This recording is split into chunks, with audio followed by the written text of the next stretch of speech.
Hello नमस्कार दोस्तों, मैं हूं आपका होस्ट और दोस्त और आपका एक बार फिर से बहुत बहुत स्वागत है वाइस पाठशाला पे। वाइस पाठशाला पर हम अभी मोस्ट इम्पॉर्टेंट क्वेश्चंस का सीरीज चला रहे हैं, जिसके अंदर हमने इकोनॉमिक्स के चारों चैप्टर के MIP मोस्ट इम्पॉर्टेंट क्वेश्चंस करवा दिए हैं। तो अभी तक अगर आपने नहीं देखा है तो आप वो भी जाकर देख सकते हैं। आज की क्लास से हम पॉलिटिकल साइंस के जितने भी चैप्टर्स हैं एक एक करके सारे चैप्टर्स के मोस्ट इंपॉर्टेंट क्वेश्चंस देखने वाले हैं।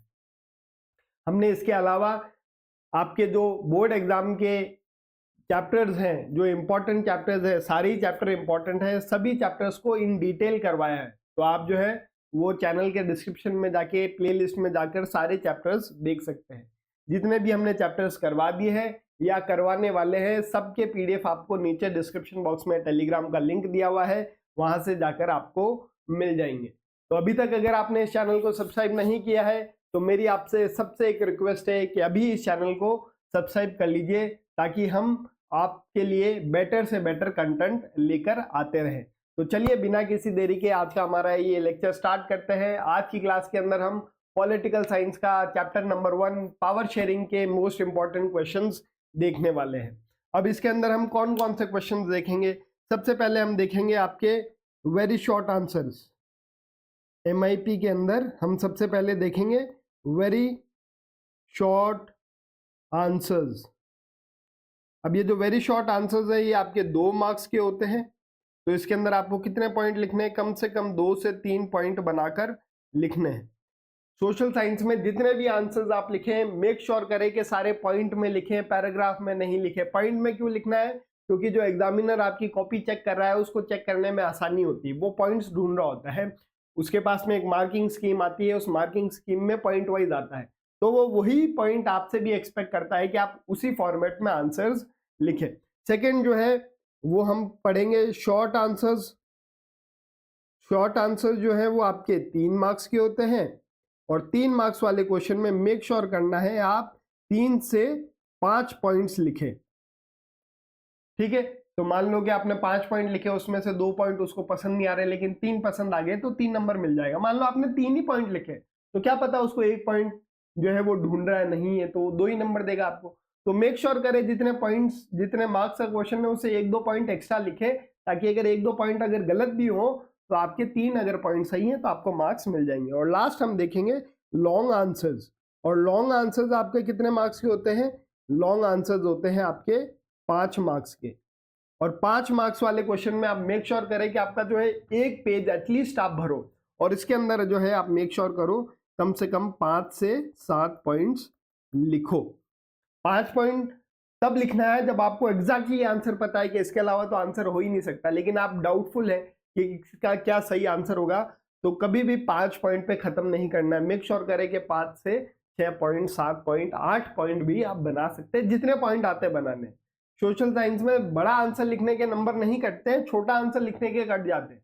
तो जितना आप पेपर भरेंगे, जितने पॉइंट्स ज्यादा लिखेंगे, खुले खुले पॉइंट लिखेंगे, आपकी आंसर शीट जो है वो प्रेजेंटेबल होगी, तो आपको जो है वो ज्यादा मार्क्स मिलेंगे। सोशल साइंस के अंदर जो है वो प्रेजेंटेशन बहुत मैटर करता है कि आपने आंसर कैसे प्रेजेंट करके लिखा है, क्योंकि सोशल साइंस में एक डेफिनेट आंसर नहीं होता है। आपके साइंस और मैथ्स में डेफिनेट आंसर्स होते हैं, आपको एक प्रोसीजर फॉलो करना पड़ता है, क्या दिया गया है, क्या फाइंड करना है और उसका प्रोसेस, और लास्ट में क्या आंसर निकल कर आया वो आपको लिखना है। तो एक डेफिनेट आंसर होता है, उसमें कुछ ज्यादा क्रिएटिविटी आप नहीं कर सकते। लेकिन सोशल साइंस में कोई डेफिनेट आंसर नहीं होता है, आप सेम लाइन को अपनी मर्जी से उसी लाइन का मतलब अलग लैंग्वेज में भी लिख सकते हैं। दोनों लाइन का मतलब सेम है लेकिन लैंग्वेज अलग अलग आ रही है। तो जो है वो आपको मेक श्योर करना है कि आप जो कॉपी प्रेजेंट कर रहे हैं वो प्रेजेंटेबल होनी चाहिए। खुला खुला लिखो, एक ही लाइन में सब नहीं करना, लाइनें छोड़ छोड़ के लिखो। आपकी कॉपी साफ सुथरी देखनी चाहिए, क्योंकि उसके बाद जितनी कॉपीज आती है उसमें अगर आपकी कॉपी अलग आ गई तो उसका फर्स्ट इंप्रेशन जो है आपकी कॉपी देख के बढ़िया आएगा और वो आपको कहीं ना कहीं बढ़िया मार्क्स देकर जाएगा।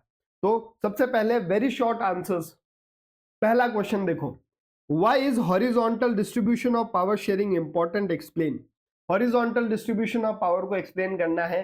हॉरिजॉन्टल क्या होता है? आपका ये वाला, जब हम 3 अलग अलग इंस्टीट्यूशन में पावर को बांटते हैं, लेजिस्लेचर, एग्जीक्यूटिव और जुडिशरी, सभी के अंदर पावर बराबर होती है, कोई भी अनलिमिटेड पावर का नहीं है, इसके अंदर एक दूसरे पे वो चेक्स रखते हैं, इसलिए हम इसको चेक्स एंड बैलेंसेस भी बोलते हैं।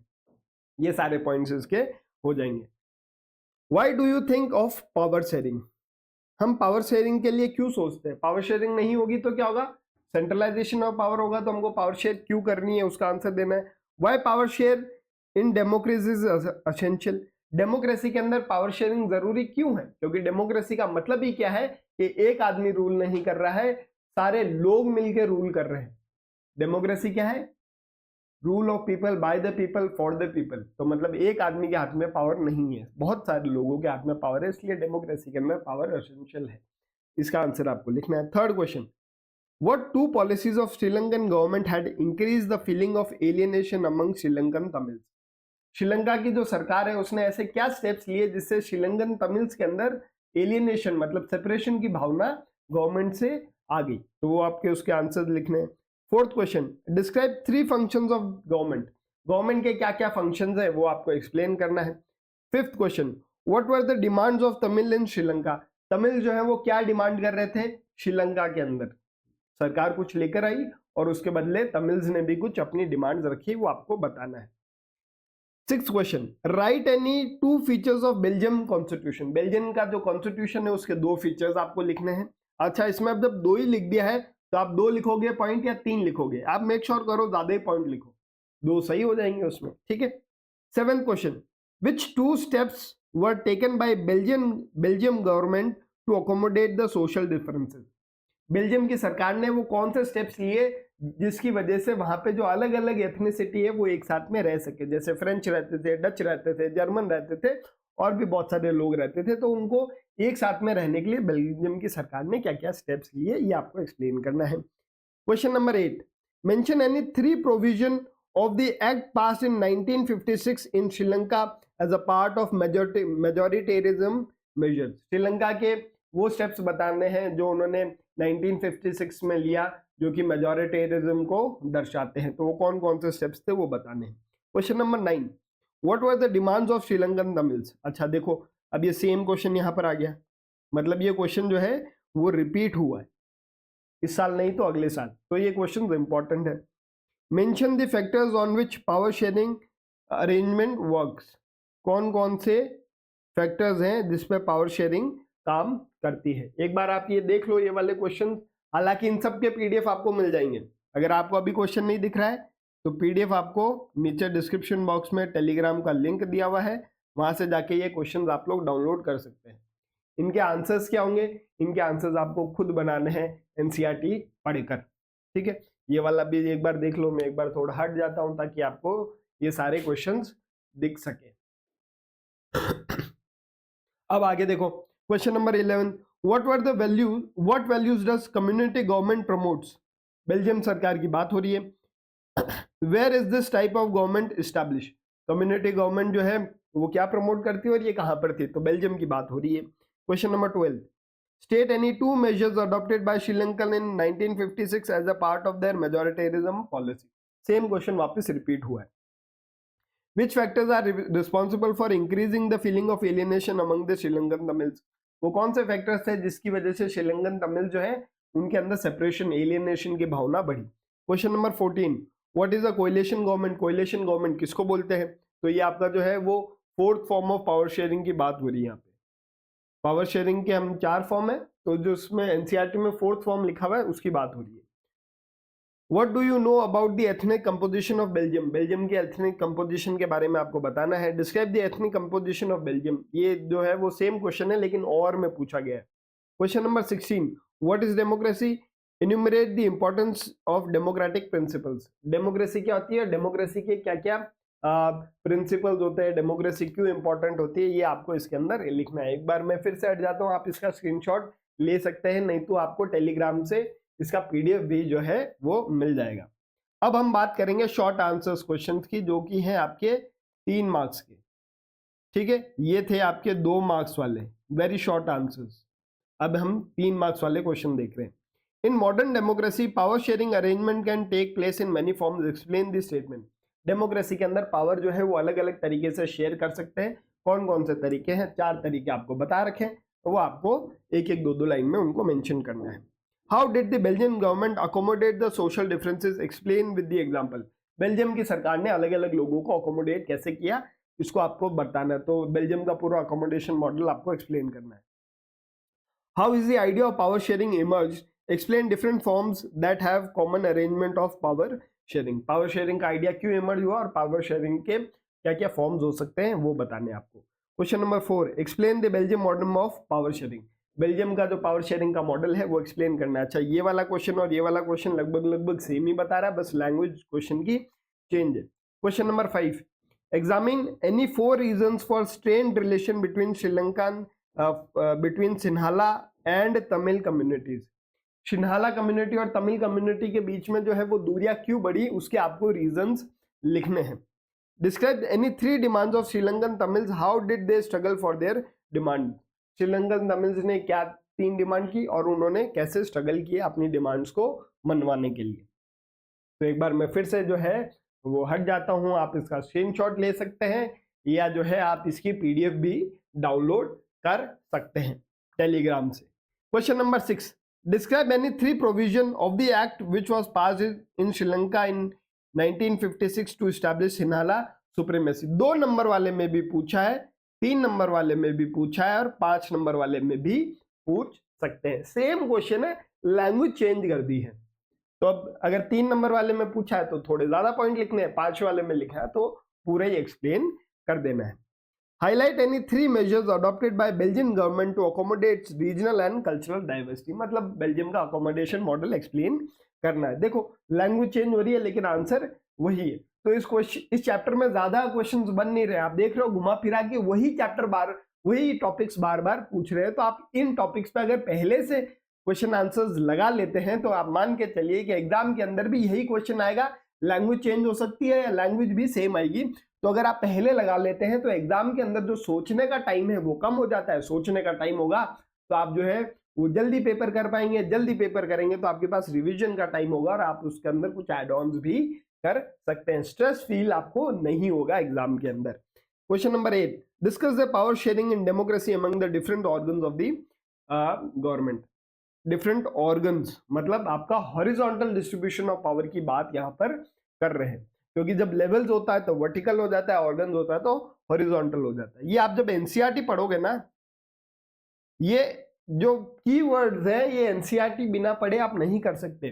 कितना भी आप 1 शॉट वीडियो देख लो, कितने भी आप जो है वो किसी के शॉर्ट नोट्स लिया हो, किसी की आप मॉड्यूल उठा के लिया हो, जब तक आप एनसीईआरटी नहीं पढ़ेंगे, अगर आपका जो है वो टारगेट है कि मेरे को 100 नंबर लेके आने हैं सोशल साइंस में या किसी भी सब्जेक्ट में, तो बेस है एनसीईआरटी। अगर एनसीईआरटी नहीं पढ़ी है तो भूल जाओ कि आपके 100 मार्क्स आ जाएंगे। आपने भला ही कितने 1 शॉट वीडियो देख लिए, कितने ही आपने क्वेश्चंस लगा लिए, लेकिन अगर आपको पूरे में से पूरे नंबर चाहिए तो आपको एनसीईआरटी याद होनी चाहिए। बिना एनसीईआरटी पढ़े आप एक्सपेक्ट नहीं कर सकते कि आपके 100 आउट ऑफ 100 आ जाएंगे। अच्छा 90 प्लस का आपको टारगेट है तो 1 शॉट से काम हो जाएगा, सैंपल पेपर से काम हो जाएगा, लेकिन आपको 100% कॉन्फिडेंस चाहिए कि मुझे तो सब आता है, तो उसके लिए आपको एनसीईआरटी पढ़नी पड़ेगी। एनसीईआरटी पढ़ने के अलावा फिर आप क्या कर सकते हो, आप उस एनसीईआरटी की कम से कम 3 बार रीडिंग लगाओ और फिर आप जो है वो प्रीवियस ईयर क्वेश्चंस और सैंपल क्वेश्चंस लगाओ और चैप्टर वाइज क्वेश्चंस लगाओ। अगर आप इतना करते हो तो आपकी जो तैयारी है वो बेहतर ढंग से होगी और फिर आप जो है किसी का 1 शॉट वीडियोस भी देख सकते हो। लेकिन पहले वीडियो नहीं देखना है, पहले एनसीईआरटी की रीडिंग लगानी है, उसके बाद वीडियो देखना है। तो जब आप किसी का दूसरे का वीडियो देखेंगे तो आपको जो है वो कॉन्फिडेंस आएगा, जो मैंने एनसीईआरटी में पढ़ा वही सामने वाला पढ़ा रहा है। वरना अपने क्या होता है, एनसीईआरटी अपन ने पढ़ी नहीं और अपन डायरेक्ट 1 शॉट वीडियो देख रहे हैं, अपने को समझ में ही नहीं आ रहा कि ये बंदा एनसीईआरटी पढ़ा भी रहा है या कुछ और पढ़ा रहा है। ठीक है, तो आपको एनसीईआरटी सबसे पहले पढ़नी है। How do political parties, pressure groups and movement help in power sharing in democracy, explain the 3 point. Fourth form of power sharing की यहाँ पे बात हो रही है। Question number 10, what is the difference between horizontal distribution of power and vertical division of power. तो horizontal और vertical के बीच में कंपैरिजन करना है आपको। What were the 2 main causes of resentment in Belgium in 1916, how was the conflict resolve. Belgium के अंदर लोग क्यों लड़ रहे थे और ये कॉन्फ्लिक्ट बेल्जियम ने कैसे रिजॉल्व किया, इसके आंसर्स आपको देने हैं। मैं एक बार फिर से हट जाता हूं, आप इसका स्क्रीनशॉट ले सकते हैं या फिर आप जो है वो टेलीग्राम से ये पूरा पीडीएफ डाउनलोड कर सकते हैं। Question number 12, how many times was Belgium constitution amended between 1970s and 1993? 4 बार बदला था उसको। Mention 2 positive effects of power sharing arrangement in Belgium. जो बेल्जियम ने पावर शेयर की उसके 2 फायदे बताओ, आपको बताने हैं। What is the difference between policy adopted by Belgium and Sri Lanka regarding power sharing arrangement? Belgium ने पावर शेयर कर दी थी, श्रीलंका ने पावर शेयर नहीं की थी। Question number 14, describe the way in which power can be shared among government at different levels. अच्छा, अब ये वर्टिकल डिस्ट्रीब्यूशन ऑफ पावर की बात करें और ऑर्गन की बात करें तो हॉरिजॉन्टल हो रही है, लेवल्स की बात करें तो वर्टिकल हो रही है। What is meant by vertical distribution of power? Explain it with reference of India. Vertical division of power क्या होता है, उसको आपको इंडिया के एग्जांपल से एक्सप्लेन करना है। इंडिया में वर्टिकल डिस्ट्रीब्यूशन ऑफ पावर होता है क्या? बिल्कुल होता है। इंडिया में सेंट्रल गवर्नमेंट है, स्टेट गवर्नमेंट है और लोकल गवर्नमेंट है, तो वर्टिकली हमने पावर को डिवाइड कर दिया है। Question 16, what is meant by horizontal distribution of power? Explain given example of India. India के एग्जांपल से हॉरिजॉन्टल बताना। इंडिया में जो है ऑर्गन जो है वो 3 है, लेजिस्लेचर, एग्जीक्यूटिव और जुडिशरी। है क्या इंडिया में? बिल्कुल है। तो इंडिया के एग्जांपल से आपको इसको एक्सप्लेन करना है। तो ये आपके थे 3 नंबर वाले क्वेश्चन। तो मैं एक बार फिर से हट जाता हूं, आप इसका स्क्रीनशॉट ले सकते हैं, नहीं तो आपको पता है क्या करना है। टेलीग्राम का लिंक पीडीएफ में, सॉरी, टेलीग्राम का लिंक डिस्क्रिप्शन बॉक्स में दिया गया है, डायरेक्ट पीडीएफ डाउनलोड कर सकते हैं। अब आगे हम चलेंगे लॉन्ग आंसर टाइप क्वेश्चन, जो कि है आपके 5 मार्क्स वाले। 5 मार्क्स वाले क्वेश्चन क्या बनते हैं? नया क्वेश्चन नहीं है, वही क्वेश्चन है, लैंग्वेज चेंज कर दी। जो 2 नंबर वाले में है, जो 3 नंबर वाले में है, वही 5 वाले में है, लेकिन लैंग्वेज थोड़ी चेंज है। तो 2 नंबर वाले में कम पॉइंट लिखने हैं, 3 नंबर वाले में थोड़े ज्यादा, 5 वाले में थोड़े ज्यादा। क्वेश्चन नया नहीं बनता है, टॉपिक नए नहीं बनते हैं, एनसीईआरटी लिमिटेड है और आपके बोर्ड एग्जाम में एनसीईआरटी के 12 का क्वेश्चन नहीं आएगा, वहीं से क्वेश्चन पूछेंगे। तो कितने क्वेश्चन पूछ सकते हैं? तो लिमिटेड सेट ऑफ क्वेश्चन है। तो फिर क्या करते हैं, नया क्वेश्चन बनाने के लिए क्वेश्चन की लैंग्वेज चेंज कर देते हैं। अगर आप एग्जाम में क्वेश्चन समझ जाते हैं और ये समझ जाते हैं इसके अंदर क्या आंसर लिखना है, तो आपकी आधी जर्नी तो क्लियर हो गई। बच्चों को क्वेश्चन ही समझ में नहीं आता है, तो क्वेश्चन समझ में नहीं आएगा तो समझोगे कैसे क्या लिखना है? ठीक है, तो अगर क्वेश्चन समझ में आ गया तो आपकी आधी लड़ाई तो वहां पर जो है आप जीत गए। क्वेश्चन समझ में आ गया और आपने पढ़ा हुआ है तो उसका आप आंसर लिख दोगे। अब देखो पहला क्वेश्चन क्या कह रहा है, power sharing is an essence of democratic government, explain this statement. कि डेमोक्रेसी के अंदर पावर शेयरिंग इंपॉर्टेंट है, एक्सप्लेन करो इसको। Question 2, explain any 4 forms of power sharing in government. 4 form बताने हैं। Explain any 3 forms of power sharing in modern democracy, अभी 3 बताने, तो आप चारों पढ़ोगे तो आराम से आंसर लिख दोगे। Question 3, what do you mean by majoritarianism, how did it cause civil war in Sri Lanka. Majoritarianism का मतलब क्या होता है और इसकी वजह से श्रीलंका में सिविल वॉर क्यों हुआ, एक्सप्लेन करना है। Question 4, explain any 4 initiative taken by Belgium government to resolve ethnic conflict in the country. Same Belgium accommodation का मॉडल पूछ लिया लेकिन लैंग्वेज चेंज कर दी। अब देखो, how did the process of accommodation operate in Belgium, give 4 points. Same question है, language change हुई भी है। फिर what are some basic elements of Belgium model of power sharing, write 3। Same question है, लैंग्वेज चेंज कर दी।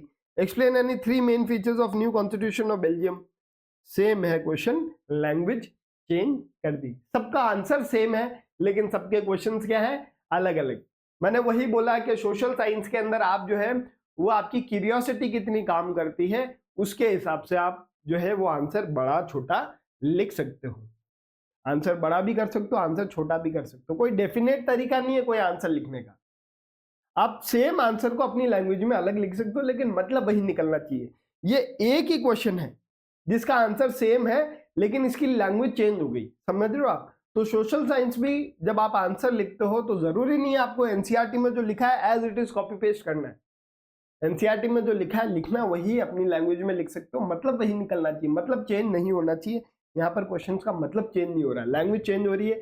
Language आप change कर सकते हो, मतलब आपको चेंज नहीं करना। इतना कर लोगे तो आपका काम बन जाएगा। Question number 5, do you agree that sharing of power is desirable, give example in support of your answer. Power sharing क्यों जरूरी है, तो इसके प्रैक्टिकल रीजन भी है, इसके मॉरल रीजन भी है, तो आपको इसको एक्सप्लेन करना है। Why power sharing is desirable, give any 3 prudential reasons. अब बात देख लो, प्रूडेंशियल और मॉरल रीजंस आपको दिए हुए हैं पूरे, उसको अलग अलग करके दिए हुए हैं, तो आपको डायरेक्ट आपको क्वेश्चन बनना चाहिए। जब आप पढ़ते हो खुद ही क्वेश्चन बना लो इसमें। Question 6, what were the reasons of alienation of Sri Lankan Tamils, how was the effect on this country. Sri Lankan Tamils में एलियनेशन की भावना क्यों आई और उसकी वजह से कंट्री पे क्या इफेक्ट पड़ा। ठीक है, तो ये थे आपके long answer type questions. PDF आपको इनकी चाहिए तो आपको पता है कहां से, डिस्क्रिप्शन बॉक्स में टेलीग्राम का लिंक दिया हुआ है, वहां से आपको मिल जाएगी। तो ये थे हमारे आज के क्वेश्चंस पावर शेयरिंग चैप्टर के।